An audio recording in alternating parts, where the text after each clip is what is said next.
भज लो हरि भज लो, हरि भजने का मौका है। हरि भज लो, हरि भज लो, हरि भजने का मौका है।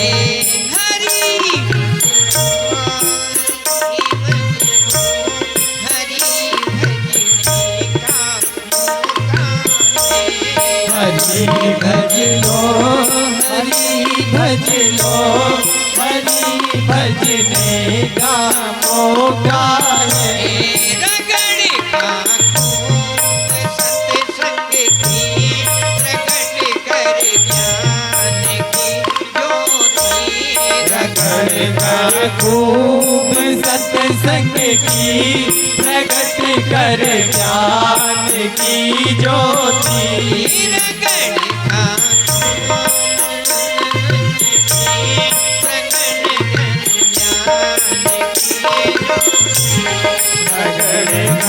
खूब सत्संग की प्रगट कर ज्ञान की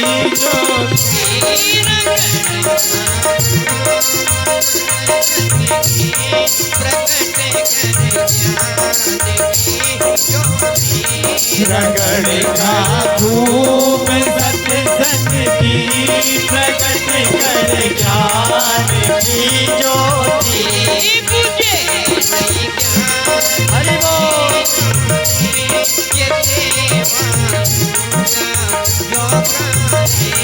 बुझे ना ज्ञान की ज्योति, विषय वायु का झोंका है। हरि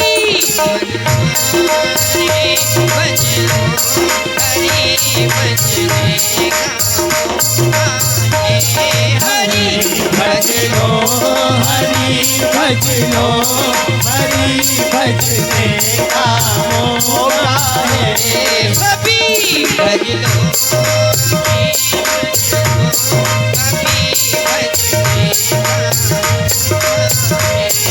अभी भज लो, अभी भज लो, अभी भजने का मौका है।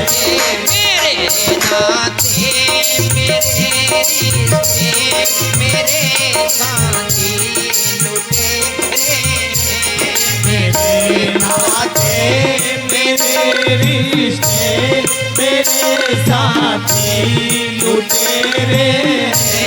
मेरे नाते मेरे रिश्ते मेरे साथी लुटेरे। नाते मेरे रिश्ते मेरे साथी लुटेरे। लूट कर करेंगे नंगा मरे को माता होगा। लूट कर करेंगे ये नंगा मरेगा माता तो गाए।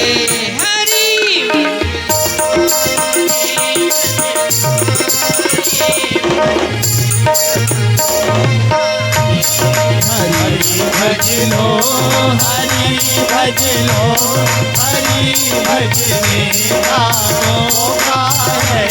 हरि भज लो, हरि भजने का मौका है। हरि भज लो, हरि भज लो, हरि भजने का मौका है। हरि भज लो, हरि भज लो, हरि भजने का मौका है। हरि भज लो, हरि भज लो, हरि भजने का मौका है। बोलो सदगुरुदेव भगवान की जय। हरि भज लो, हरि भज लो, हरि भजने का मौका है। आनंद ले लिया लोगों ने। और फिर देखो परमात्मा आया, फिर उसके बाद में फटीका चल गया। ऐसे आता है फिर वो बजते बजते एहसास कर देगा कि मुआरी हो। और आज बहुत आनंद आया कथा में मारे तो। अब आपके आया नहीं आया पर मारे तो आया। क्यों कि आपने बहुत स्थिरता से कथा सुनी और आज जन्मोत्सव की कथा आप लोगों के बीच में और परमात्मा भी अवतार लेकर के आपके बीच में आ गए, बहुत आनंद है। तो फिर देखो 10वें स्कंद की कथा, वासुदेव देवकी का विवाह। जैसे ही विदा कर रहा था कंस रथ में बिठा करके अपनी बहन को, आकाशवाणी हुई, कंस जिसको तू विदा कर रहा है ना, इसका 8वां पुत्र तेरा काल होगा। उसकी मति भ्रमित होगी कंस की। उसने तलवार निकाली कि देवकी यही मार दूं तो फिर बच्चा कहां से जन्मेगा। वासुदेव ने कहा कि नहीं नहीं कंस, आप ये अनर्थ नहीं कर सकते हो। क्यों कि मेरे होते हुए मेरी पत्नी को आप मार नहीं सकते हो। पहले मुझे मारो, उसके बाद में मेरी पत्नी को मारना, क्योंकि पति का धर्म होता है। क्यों कि वो उसके भरोसे सबको छोड़ के निकल पड़ती है, एक के साथ माता पिता घर परिवार सबको छोड़ देती है कि नहीं वो बेटी, एक के कारण। तो फिर उसका भी तो कोई धर्म दायित्व होगा। वासुदेव ने कह दी कि पहले मेरी गर्दन के ऊपर तलवार चले, और कंस यदि तू मुझे मार सके उसके बाद में तू देवकी को मार सकता है। कंस ने सोचा कि यार वासुदेव तो बहुत प्रांगट है तलवार चलावा में, और मैं वासुदेव से जीत नहीं सकूंगा और लपड़ा हो जाएगा। इसलिए वासुदेव जो कह रहे हैं वो ठीक है, 8वां तेरा काल है, तू 8वां को ले लेना। कंस समझ गया, और जब पहला बच्चा जन्मा तो यूं कहते हैं साहब के कंस ने कहा कि नहीं नहीं ये मेरा दुश्मन नहीं, मुझे तो 8वां मारेगा, 8वां दे देना, मैं 8वां को कुछ भी करूं। पर नारद जी ने आकर के आग लगा दी कि 8वां अब 8 जन्मेगा तो ना जाने वो किधर से 8 गिन ले, अनंग से कनंग से, किसको 8 मान ले। फिर पाची उसकी बुद्धि भ्रमित होगी, और उसने कहा कि जब सबको मारना चाहिए, उसके मन में सबको मारने का उसने संकल्प ले लिया। ऐसे करके 6 बच्चों को नष्ट कर दिया उसने। जब भी बच्चा जन्मा उसने उठाया, सूचना लगी, और उसने दीवार पे उसको पचीटा और उसके प्राण निकाल दिए। 6 बच्चे को नष्ट कर दिया। 7वां बलदेव भगवान का प्रगट्य था, तो वो योग माया से राते रात रोहिणी जी के गर्भ में स्थापित कर दिया। और 8वां की जो तैयारी की, कंस को तो पता चला कि 8वां, अरे कि वो तो गर्भ से ही खत्म हो गया, मेरे डर के कारण 8वां तो जन्म ही नहीं ले पाया, वो वहीं मर गया। और 8वां की तैयारी थी, मध्यरात्रि का समय था, भादवा की अष्टमी।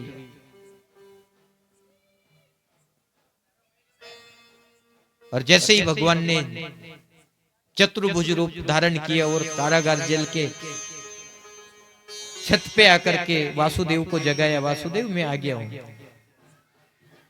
चतुर्भुज भगवान का दर्शन करके वासुदेव ने कहा कि ठीक है प्रभु आप आए तो है, पर आप तो 8वां बालक बन के आ रहे था, फिर यो कई नाटक, आप तो चतुर्भुज रूप में आया, बालक बन के आना था नहीं आपको।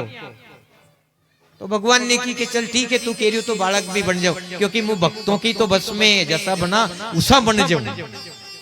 तो छोटे से नन्हे से बालकृष्ण बन गया, और वासुदेव को जो जो बात करी थी उन्होंने याद रखा, और एक टोकरी में रखा उनको, और जो कहा था उन्होंने कि वहां योग माया सो रही है गोकुल में यशोदा के पास में, वहां तो मुझे आप छोड़ देना और वहां से योग माया लेकर के आ जाना, तो मेरी लीला अच्छी जमेगी, तुम्हारा भी कल्याण होगा और पूरे जगत का कल्याण होगा। वो टोकरी में रख करके और वो वहां से लेकर के चले और खूब आनंद लिया उन्होंने।